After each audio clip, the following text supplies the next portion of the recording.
Naman uli, nandito naman po tayo dahil kay Bongs Vlog The Mechanics may makapagabot naman tayo ng tulong. At siyempre, swerte yung bag ni Ma'am, laging may blessing na dumarating para makatulong sa tao. Kaya salamat din sa bag ni Ma'am Ophelia Malong dahil laging may grasyang dumarating na papasok dito.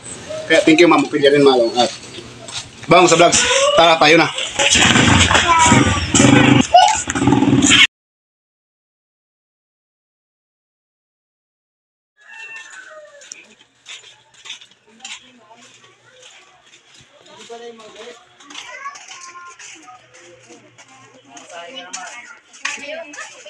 Hello, ma'am.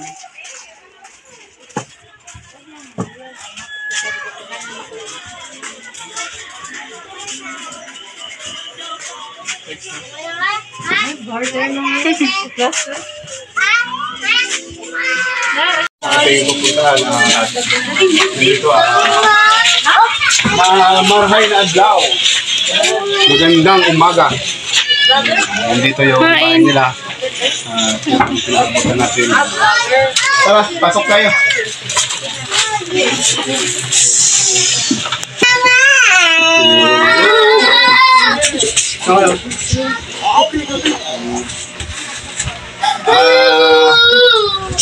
Ito yung nakaraan na nabagsakan ng bakal na. Ito nga magwinto nanay. Na-announce natin sa boulevard na ay nagdaga ng sakay ng sabas-kusas to, nagwag sa Buradol. Nagwag Buradol? Tapos na ko yun, mahalit na nakunta. Mahalit na dapat siya. Inalit ako. Inalit, bigla siya na natumba. Yung tent na magubat mabigat. Banga bakal.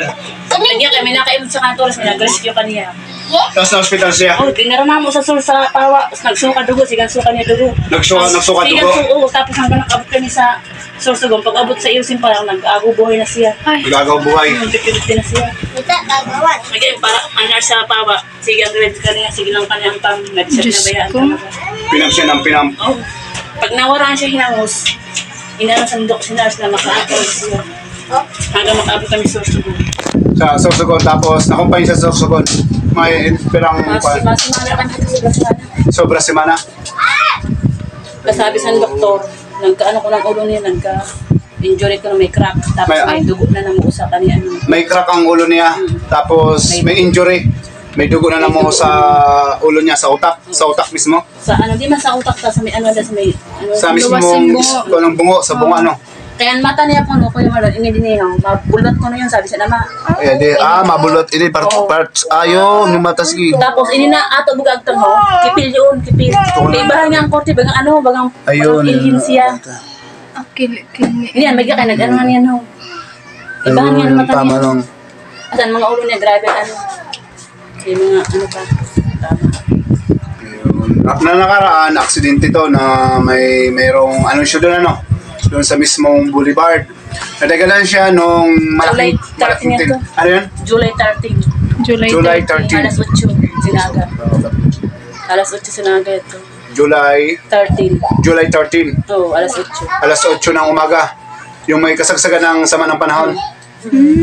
Yung kasagsagan ng sama ng panahon. Nagtinda ko sa gulay. At nagtinda siya ng gulay.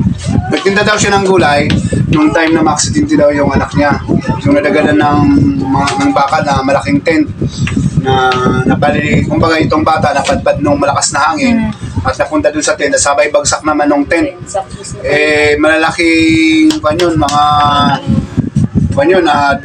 mga detris na tubo yun, mga detris. At ito nga yung nangyari, yung mata niya nagka-damage, yung ulo niya daw nag-crack.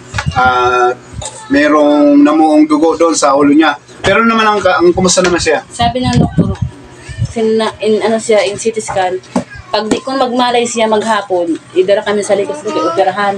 May nga kayo, pagkahapon, sabi sang kamot niya, naglato-lato, as yan, marang kong lato-lato, nagburadol, nakamalay siya. Kaya sabi ng doktor, madadaan pa yun sa gamutan, kaya nagkamalay. Ayun. Kaya bulong na kanya, nag-ano sa anak. Nung ma-aksidente yung bata, di ba kahit paano naglalako ka gulay? Naglalako kasi mga gulay? Naglalako ka gulay.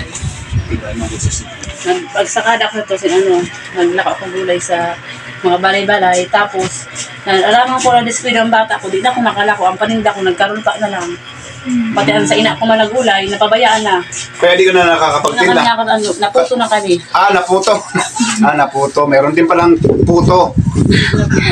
Nawala na siya ng kapital dahil sa sitwasyon ng anak niya.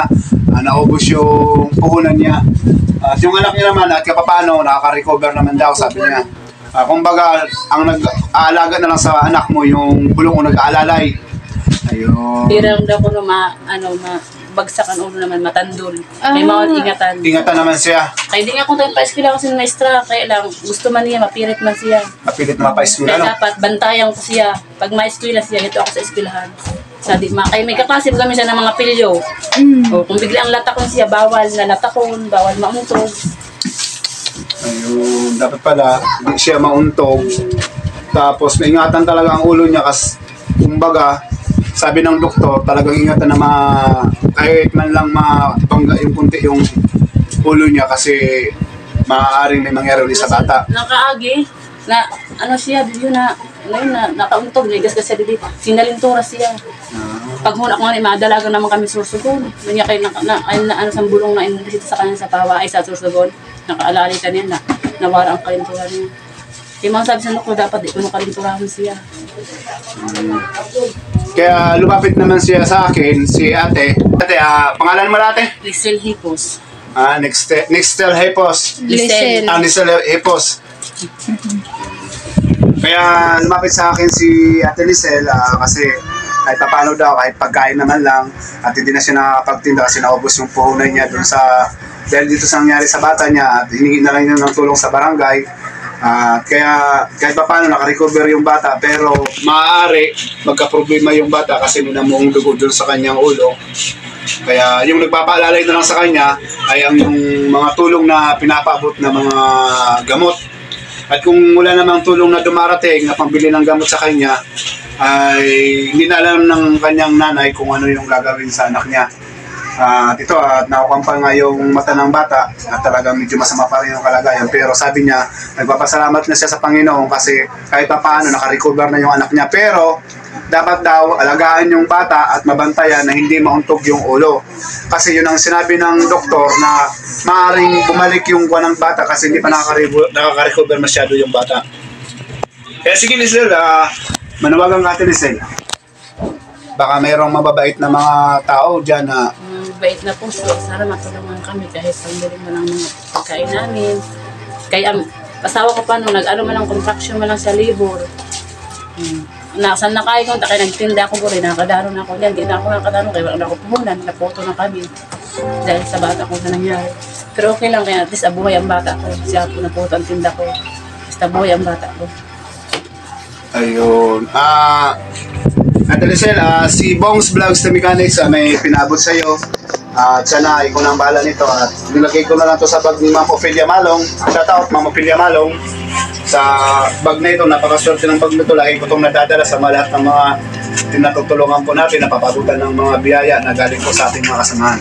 Ito yun, no? Kahit pa paano, makatulong sa'yo. Naabot ni Bongs Vlogs The Mechanics. Lipas ko na lang ito kasi dadalhin ko itong bag ni Ma'am Ophelia. Ayan, no? At para sa ito, Okay, ayan.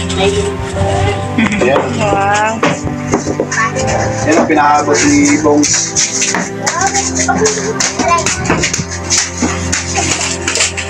Yan. Pagdamutan nyo na lang to na pinaabot ni Bongs Vlogs The Mechanics. Sana dumating yung time at kahit pa paano may magawang paraan. At kung may dumating man na tulong para sa iyo, blessing ng Panginoon. Kaya sobrang magpapasalamat tayo kasi hindi rin naman natin inaasahan na may darating pinatulong. Talagang pinapot natin dito na makapot sa kanila. hirap pa tayo. Kaya yun na. Ayun ang bukong pa. Sabi sa bata ko, pag-isi sa luwas, bugabog sa salog na. Kaya wala na yung anak, puro yun, ano lang, kapan. Ayun, yun pala yung bahay nila. Hindi, naruba na kami ni sobrang na. Ano po yung kwarto niya? Dire, at bintas kong tayo, aking naruba na sa ano, sa kaukan. Kaya paano? Ayun, ang bahay pala nila ay tinakpan lang nila ng plastic.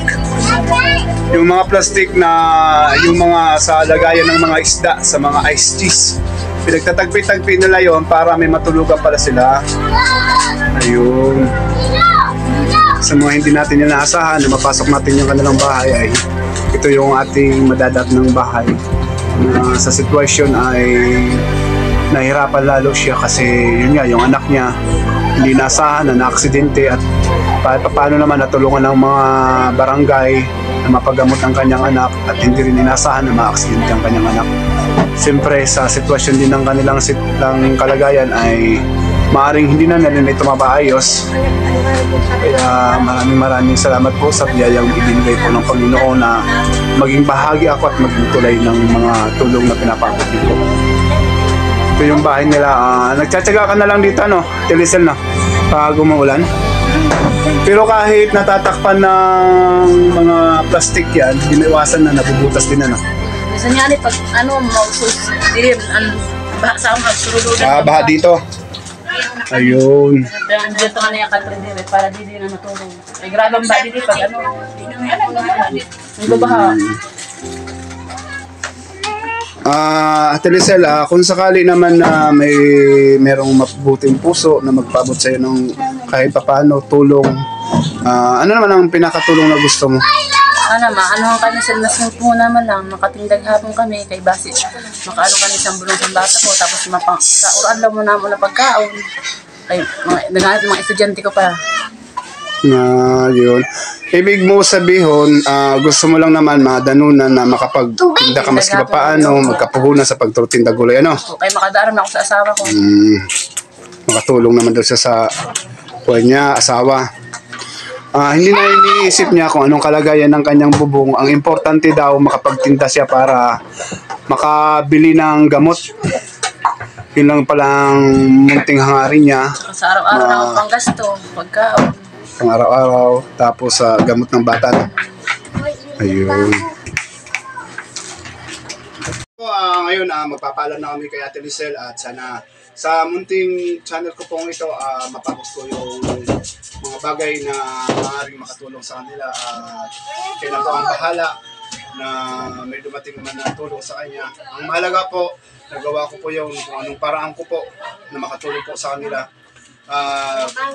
Ito na nga po yun na may vlog ko siya at ito lang ang paraan ko kung magagawa kong tulong sa kanya. At sa muli, nagpapaalam ako at maraming salamat sa mga tumutulong dyan at nagtitiwala po sa aking YouTube channel. Yung bata ay talagang inaakap talaga yung Milo nyo, ha. Ayos ba yung Milo mo? Yan. At maraming salamat po ulit. Maraming salamat.